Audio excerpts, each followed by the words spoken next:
오늘 본문 말씀은 사도행전 4장 23절에서 31절 말씀입니다.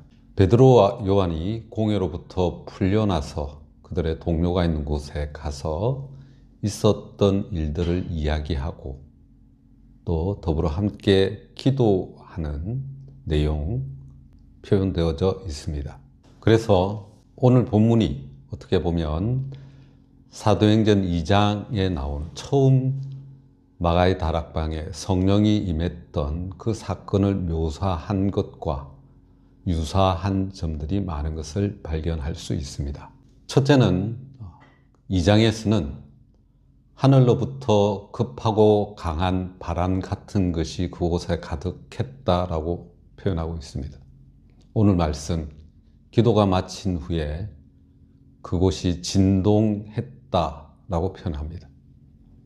2장에서는 하늘로부터, 오늘 말씀은 땅이 진동하는 역사가 있습니다.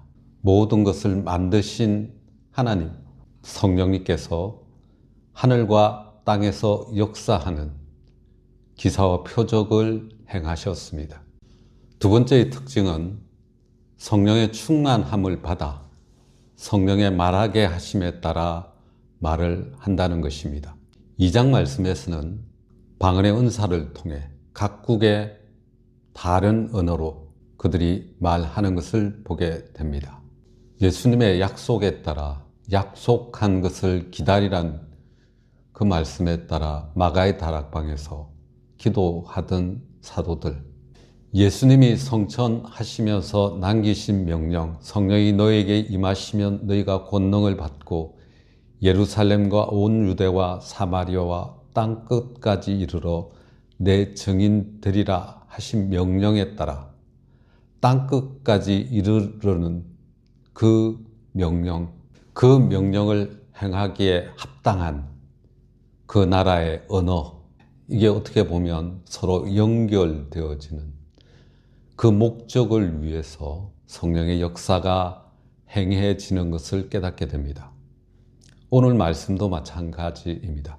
다윗의 예언에 의하면 군왕과 관리들이 주와 그의 그리스도를 거스른다는 그 예언의 말씀, 실질적으로 헤롯 왕과 빌라도, 이방인들과 이스라엘인들이 합력하여서 예수 그리스도를 거스르기 위해 예루살렘 성에 모인 것, 그리고 실질적으로 사도들을 위협하며 복음을 전하지 못하게 된 그 현실, 하나님의 계획대로 이루어진 일이지만 그 엄청난 장애물, 위협으로부터 사도들은 압박감을 받지 않을 수가 없고 인간의 힘으로는 결코 그것을 극복할 수 없다는 것을 인정하며 하나님의 능력을 구하는 것을 보게 됩니다.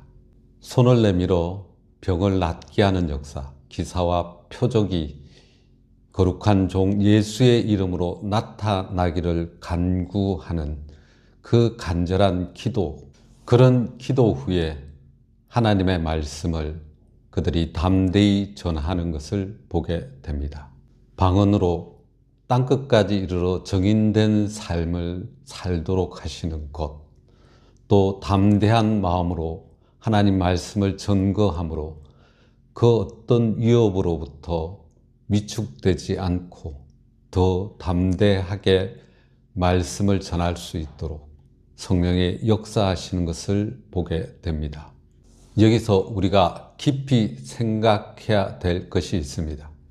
그것은 우리가 기도할 때 하나님께서는 응답하신다는 것입니다.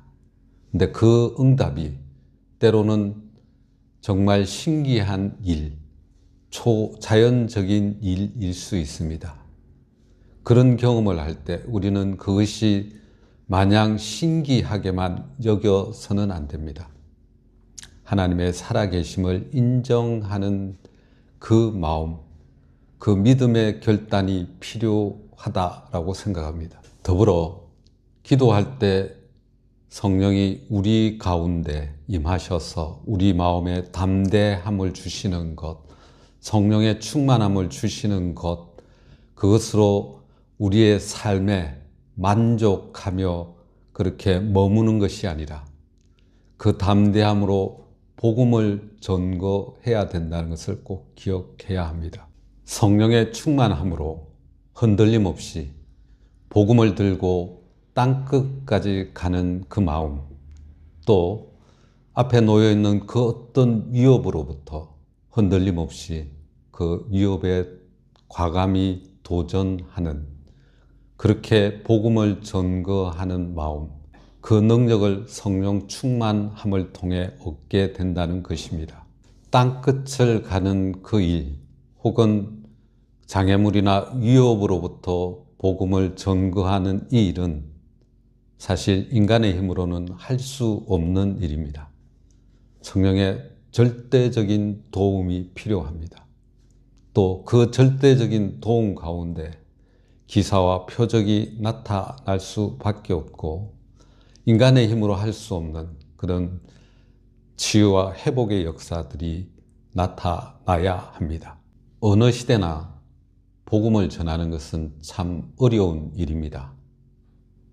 인간의 힘으로 하는 것이 아니라 성령의 주신 그 능력, 담대함으로 복음을 전해야 합니다.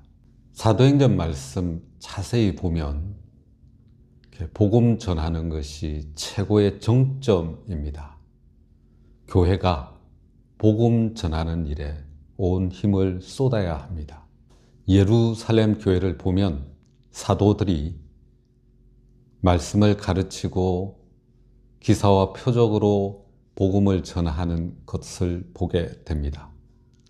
나머지 성도들은 그들은 모이기를 힘쓰고 성전에서 기도하며 떡을 떼며 서로 교제하는 그런 일들을 통해서 그들에게는 치유와 회복과 믿음의 성숙이 이루어지며 또한 교회를 위해서 복음을 위해서 기도하는 그 일을 함으로 동력하는 것을 보게 됩니다.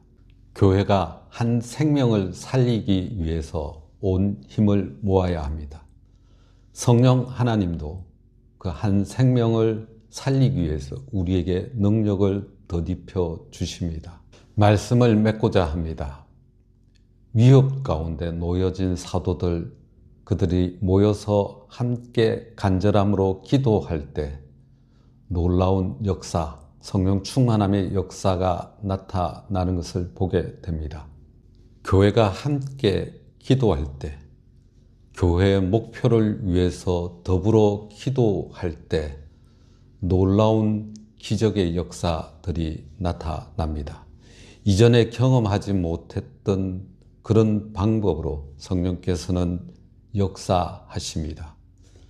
우리가 더불어 전도를 위해서 기도하기를 원합니다.